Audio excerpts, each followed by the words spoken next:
भारतीय सराफा बाजार इस वक्त ज़बरदस्त उठापटक में यहाँ पर देखने को मिल रही है। जो सोना और चांदी कुछ महीने पहले अपने रिकॉर्ड ऊंचाई यानी ऑल टाइम हाई पर थे, वे अब तेजी से नीचे आ गए हैं जून के महीने में। देखिए 25 जून की अगर हम बात करें तो एक रिपोर्ट सामने आई है। उसमें दावा किया गया कि जून के महीने में सबसे ज़्यादा गिरावट सोने और चांदी के दामों में देखी गई। चांदी की कीमतों में 3 दिन के भीतर ही 22,000 रुपये की भारी गिरावट दर्ज की गई, जबकि यह गिरावट आम खरीदारों के लिए राहत भरी भी निकलकर सामने आई है। लेकिन निवेशकों के मन में कई तरीके के सवाल हैं।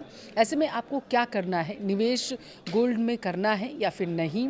रुक जाना है या फिर अभी और इंतज़ार करना है? वीडियो को आप विस्तार से देखिएगा, लास्ट तक ज़रूर देखिएगा, आपको हम बताएंगे। नमस्कार, आपके साथ मैं पल्लवी रविंद्र सिंह। देखिए, मिडिल ईस्ट वॉर, डॉलर में 13 महीनों की मजबूती और अमेरिकी ईरान के बीच न्यूक्लियर डील से जुड़ी खबरों ने कमोडिटी बाजार में हाहाकार मचा दिया था। अब एक गोल्ड सिल्वर में लगातार दूसरे दिन भारी गिरावट दर्ज की गई। MCX पर सोना 3.74% और चांदी 3.55% से ज़्यादा टूट गया है। MCX पर सोना 1,40,000 रुपये प्रति 10 ग्राम और चांदी 2,15,000 रुपये प्रति किलोग्राम के करीब पहुंच गई है। गोल्ड सिल्वर में गिरावट का असर भारतीय सराफा बाजार में भी देखने को मिला।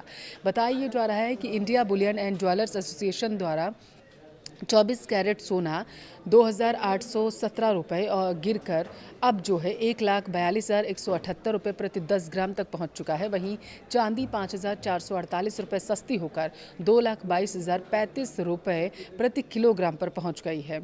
IBJA पर 1 जून को 24 कैरेट गोल्ड की कीमत 1,55,599 रुपये प्रति 10 ग्राम थी, जो बुधवार यानी कि 24 जून को सस्ता होकर 1,42,178 रुपये प्रति 10 ग्राम हो गई थी।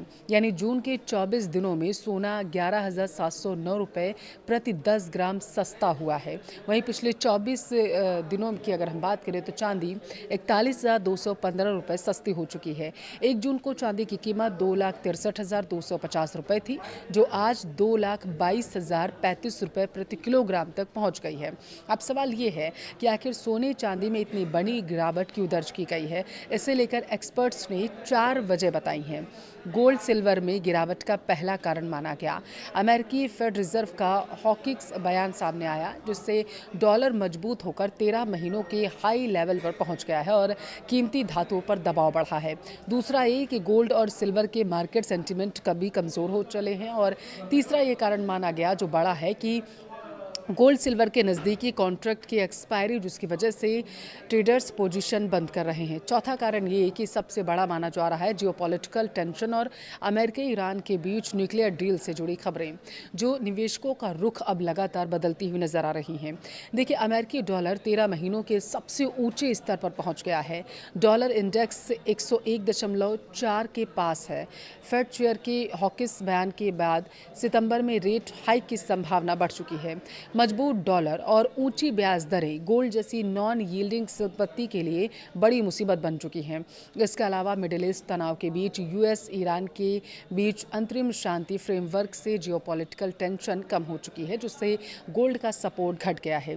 देखिए, स्पॉट गोल्ड जो है वो बताया जा रहा है कि $4,020 के नीचे गिरकर 7 महीने के लो पर पहुंच गया है। MCX गोल्ड में भी तकरीबन 3.74% की गिरावट दर्ज की गई है और भाव जो है वो 1.41 लाख रुपए के आसपास पहुंच गया है। चांदी में और भी ज़्यादा गिरावट दर्ज की गई है। इंडस्ट्रियल मेटल्स की कमजोरी और अमेरिकी टेक शेयरों की बिकवाली ने सिल्वर को 6 महीने के निचले स्तर पर लाकर धकेल दिया है।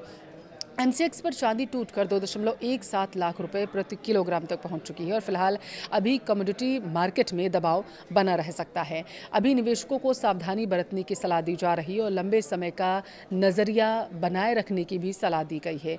बाजार विशेषज्ञों का मानना है कि यह गिरावट एक करेक्शन है। इसका मतलब ये नहीं है कि सोना चांदी की वैल्यू खत्म हो गई है, बल्कि यह बाजार की अपनी प्रक्रिया है जो ज़्यादातर कीमतों को संतुलित कर रही है।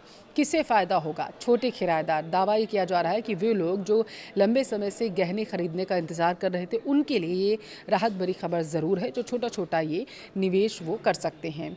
अच्छा, और किसे फ़ायदा होगा? जो नया निवेश करना चाहते हैं, जो लोग लंबी अवधि के लिए गोल्ड में पैसा लगाना चाहते हैं, वे धीरे धीरे यानी कि SIP मोड में छोटा छोटा खरीदारी करके रख सकते हैं। एक्सपर्ट्स यही मान रहे हैं। नुकसान किसे हो सकता है, आप ये जानिए। देखिए, शॉर्ट टर्म ट्रेडर्स जिन्होंने जनवरी के उच्चतम स्तर पर खरीदारी जारी की थी और अब वे फंस चुके हैं। इमरजेंसी फंड अगर आपने अपनी आपातकालीन पूंजी सोने में लगा रखी थी तो अभी उसे बेचने पर आपको भारी नुकसान उठाना पड़ सकता है, क्योंकि दाम कम हो चुके हैं। गहने खरीदने से पहले आपको ज़रूर याद रखना है गिरावट कितनी ज़्यादा किस दिन दर्ज की जा रही है। आपको किन बातों का ध्यान रखना है? हॉलमार्क पर आप कभी समझौता मत करिएगा। हमेशा BIS प्रमाणिक हॉलमार्क वाला सोना ही आप खरीदिएगा। ज्वेलरी पर बना अल्फ़ा न्यूमेरिकल कोड जो होता है उसकी शुद्धता का प्रमाण होता है, इसलिए उसे ज़रूर चेक करते रहिएगा। मेकिंग चार्ज की तुलना ज़रूर करिएगा। अलग अलग ज्वेलर्स अलग अलग मेकिंग चार्ज लेते हैं, हमेशा मोल भाव ज़रूर करिएगा। भाव की पुष्टि करें, उसके बाद ही खरीदें। IBJA की आधिकारिक वेबसाइट या अपने भरोसेमंद ज्वेलर से उस दिन का रेट आप ज़रूर क्रॉस चेक करिए। नेक्स्ट।